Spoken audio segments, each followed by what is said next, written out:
before the video starts, I would like to give thanks to the Toby Fournier video popping off. I did not expect that video to pop off, but hey, I appreciate all the likes, comments, subscribers, all that fun stuff. But puts a smile on my face because I've been doing YouTube for a minute and now my video is starting to pop off, and it's nice. It puts a smile on my face. Anyway, like, comment, subscribe, share the video with your friends, and I'm just gonna be kind of catching up on all the trades. Give a little winners and losers. I'm not gonna go over every single trade because not every trade is important. So yeah, that's it. That's all. Hope you enjoyed the video.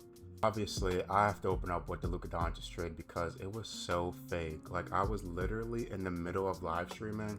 I get a notification on my phone from Shams. I thought Shams got hacked because I saw Kanye tripping on Twitter. So I'm thinking Kanye hacked, but no, Kanye wasn't even hacked. That was just him just being crazy, being Kanye West. And Shams, I thought Shams was hacked because it just didn't make sense at the time. And the trade still doesn't make sense. It happened the trade happened like 4 or 5 days ago or something like that. Like, I'm still trying to process it. Why in the hell, as the Dallas Mavericks, would you give up Luka Doncic, who took them to the NBA Finals last year? He dropped 70 points last year in a game. It's Luka Doncic. This is a generational player. Like, he could have been selling the crack, cocaine. He could have been on that. He could have been selling drugs in the locker room to the homeless people. Like, bro, it's crazy. Like, Luka Doncic is a top 3 NBA player in the league, and Dallas got rid of him for Anthony Davis, Max Christie, and I think a pick.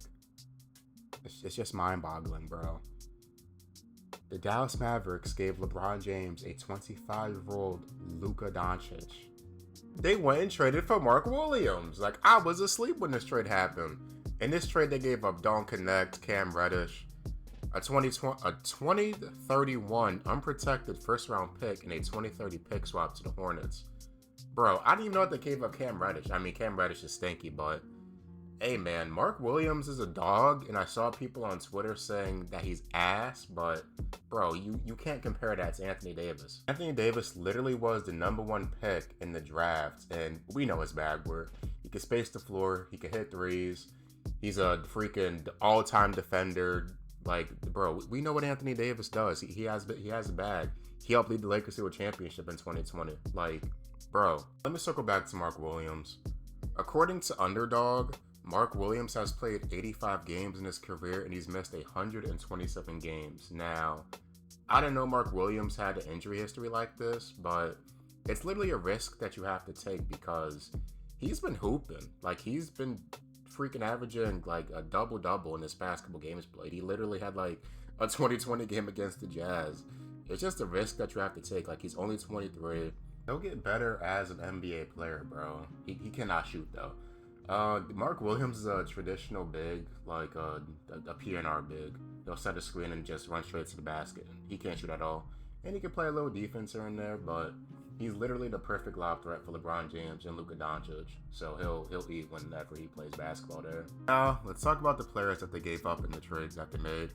Anthony Davis on the season is averaging 25.7 points, 12 rebounds, and 3.4 assists. Now, he's top 10 in scoring averages this year because JJ Redick has literally been playing through Anthony Davis, and he's just been having a great season in general. Shoot, he dropped 40 points on Mark Williams the other day. I also gave up Max Christie, who is a 3-and-D player. I know that because I gamble on Max Christie, and he always hits his 3-pointers. But yeah, Max Christie, he's having a good year this season. He's averaging 8.8 points, 2.9 rebounds, and 1.5 assists, while also shooting 36.8% on threes. And in his 2 games as a Dallas Maverick, he is shooting 57% from threes. I know that's a small sample size, but hey, I had to bring it up. And he's only 21, and Dallas, they have a lot of defensive guys on the Dallas Mavericks team. They got Najee Marshall, they got Christie, they picked up Caleb Martin. Who else they got? I mean, Clay can still play defense here and there, even though he washed. Obviously, you have AD. Like, Dallas has a sneaky, nice team. And we might just get a Dallas Mavericks and Lakers series in the playoffs. And Luka, he's literally going to average a 50-point triple-double. Book it. The GM strikes yet again, man. Lakers gave away Anthony Davis, Max Christie, Don Connect, and Cam Reddish, and got back Luka and Mark Williams. I'm not even going to bring up Maxi Kleber and the Morris twin because they're literally not going to get playing time. So yeah, overall, I give the Lakers an A- because they got Luka Doncic. Luka Doncic will be a Hall of Famer. He literally is a top 3 player in the NBA. Now, obviously, the Lakers, they gave up defensive guys in Christie and Cam Reddish. And they also gave up Don Connect, but Luka Doncic literally does those things.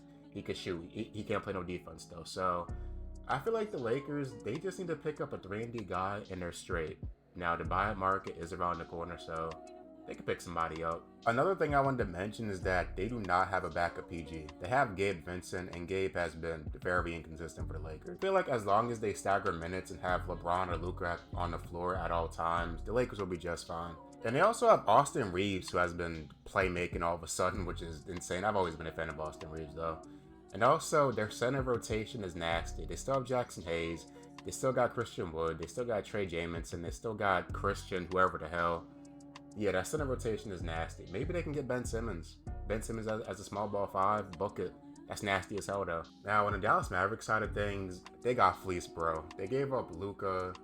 They did get rid of trash players like Kleber and the Morris twin, but they also gave up Quentin Grimes, who's literally the same exact player as Caleb Martin. Like, they lost me with that trade. Quentin Grimes is literally younger than Caleb is.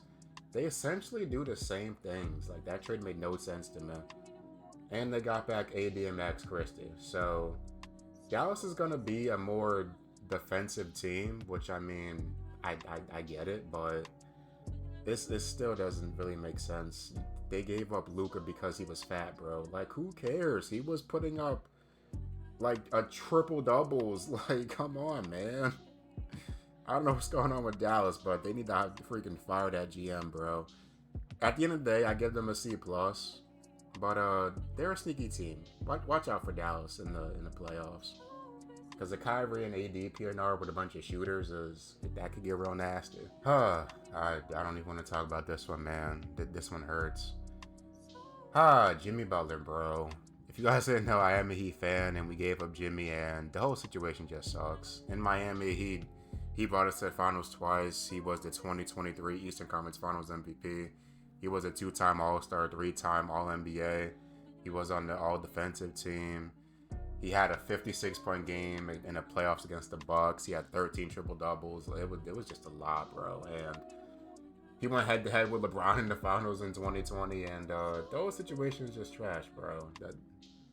It sucks, but unfortunately, we just had to move on. Jimmy, he's old, man.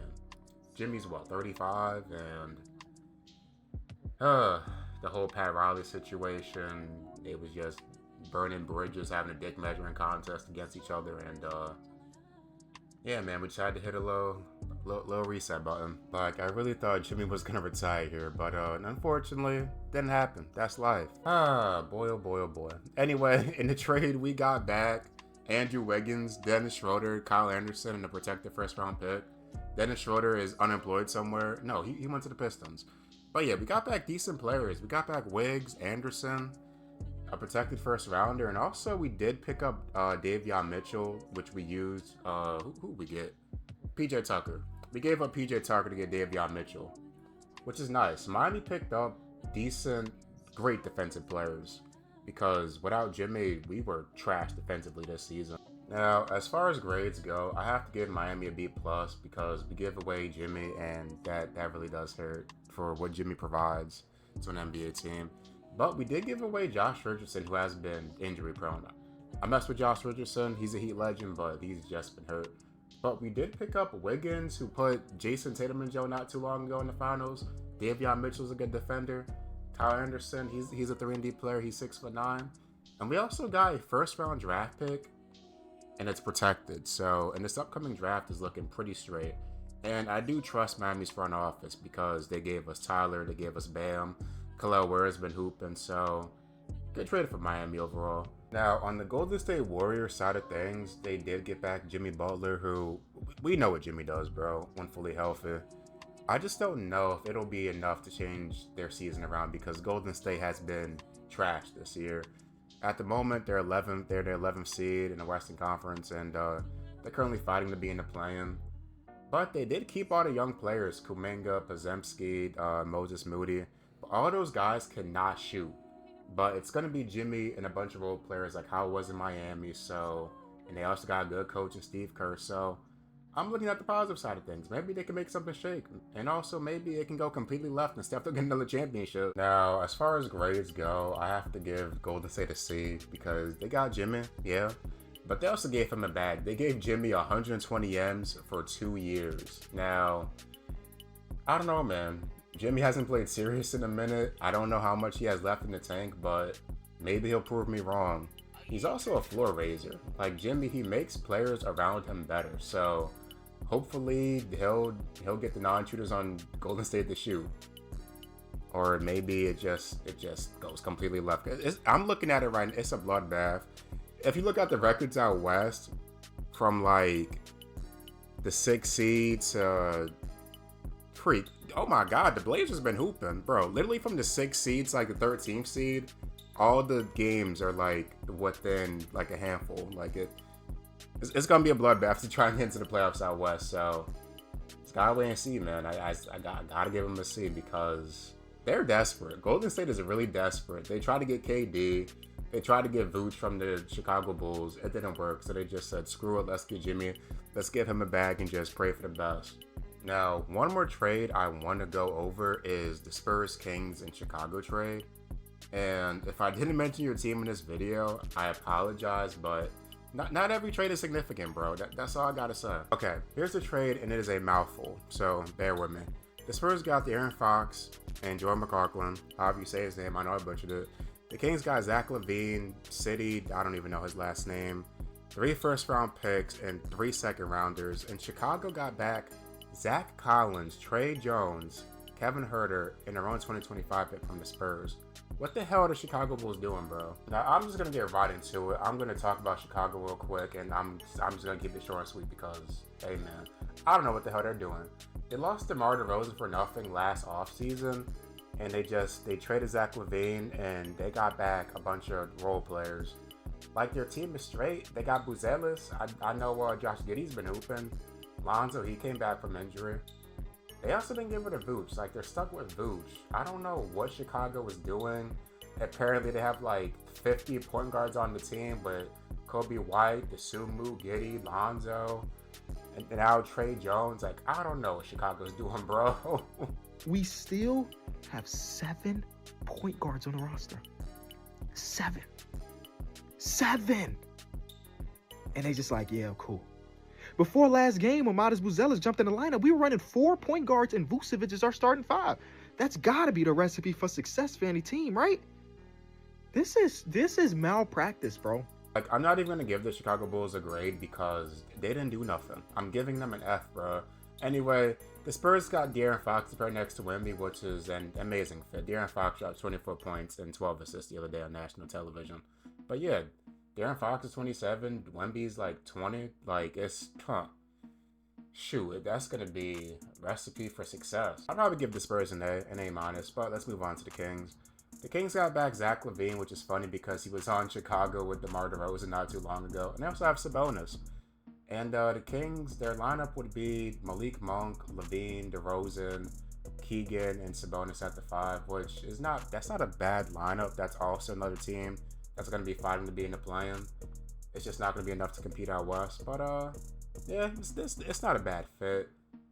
I'd probably give the Kings, I'd probably give them like a B, because they got back a lot of picks. So I'll give them B+ at best. Now for these other trades, I'm not going to spend much time on. I'm just going to give my initial comments on them and just go from there. Toronto traded for BI. I don't know how I feel about that trade because Toronto, their lineup would be Quickly, RJ Barrett, Scotty Barnes, BI, and Jakob Poeltl.